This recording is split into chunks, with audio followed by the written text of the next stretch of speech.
प्रकृति सिखाती है बहुत कुछ। हमारी आंखों के सामने बहुत कुछ हो रहा है, हमारी आंखों के सामने बहुत कुछ घटित हो रहा है। हम अनभिज्ञ हैं, हमको समझ ही नहीं आ रहा कि प्रकृति रोज सिखा रही है कि जलना तो पड़ेगा।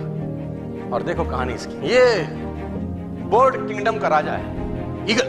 प्रकृति रोज सिखाती है कि if you want to become eagle तो आपको जलना पड़ेगा। 70 साल औसतन उम्र होती है, 70 साल ईगल को उम्र होता है। लेकिन इसकी कहानी का ट्विस्ट क्या है, और वो ये है कि 40 साल जब ये हो जाता है तो इसकी जो चोंच है ये बेंड हो जाती है, आगे से सॉफ्ट हो जाती है, शिकार नहीं कर पाता है। When he reach 40 इसकी चोंच बेंड हो जाती है, सॉफ्ट हो जाती है, शिकार कर करके शिकार नहीं कर पाता। इसके जो पंख हैं जिससे उड़ता है वो इतने भारी हो जाते हैं कि वो छाती से चिपक जाते हैं, इतने भारी हो जाते हैं कि छाती से चिपक जाते हैं, इसको उड़ने में तकलीफ होती है। इसके जो पैर हैं जिससे झपटा मारता है वो नाखून टेढ़े हो जाते हैं, कर करके 40 साल। अब इसके पास चॉइस है कि 40 साल के बाद मर जाए, क्योंकि उड़ सकता नहीं है, शिकार कर नहीं सकता, पंख भारी हो गए, उड़ना दिक्कत, शिकार पकड़ नहीं सकता क्योंकि पैर के नाखून खराब हो गए, और पकड़ भी ले चोंच से उसको मार नहीं सकता। अब इसके पास चॉइस है 40 साल में कि वो मर जाए। लेकिन मैं आपको बताना चाहूंगा, प्रकृति सिखाती है कि ईगल ऐसा नहीं करता। 40 साल की उम्र में ईगल अपने एरिया की सबसे ऊंची चोटी पर चला जाता है, और जो चोंच है उसको सामने वाले पत्थर पे मारना चालू करता है।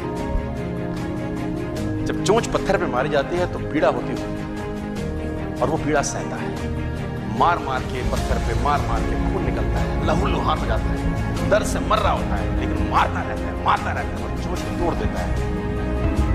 इसलिए तोड़ता है कि प्रकृति नहीं देगी, लेकिन वो जो तोड़ने का प्रोसेस है वो पीड़ा है। सेम कहानी है, जो पैर के नाखून रहते हैं उसको रगड़ता है शिला के ऊपर, रगड़ के तोड़ देता है उसको।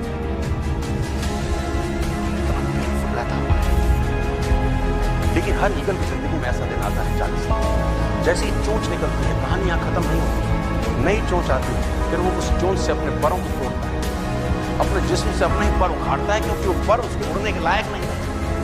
भयंकर पीड़ा होती है, भयंकर। लेकिन इस प्रोसेस से हर ईगल गुजरता है, और 40 साल के इस प्रोसेस में 6 महीने के बाद वो एक नया ईगल होके 30 साल और जीता है, 30 साल और जीता है। तो आहुति तो देनी पड़ेगी। आज कल परसों चॉइस आपकी है। मैं फिर कहता हूं, आज कंफर्टेबल हो जाएंगे तो जिंदगी अनकंफर्टेबल होगी, आज अनकंफर्टेबल हो जाएंगे तो जिंदगी कंफर्टेबल।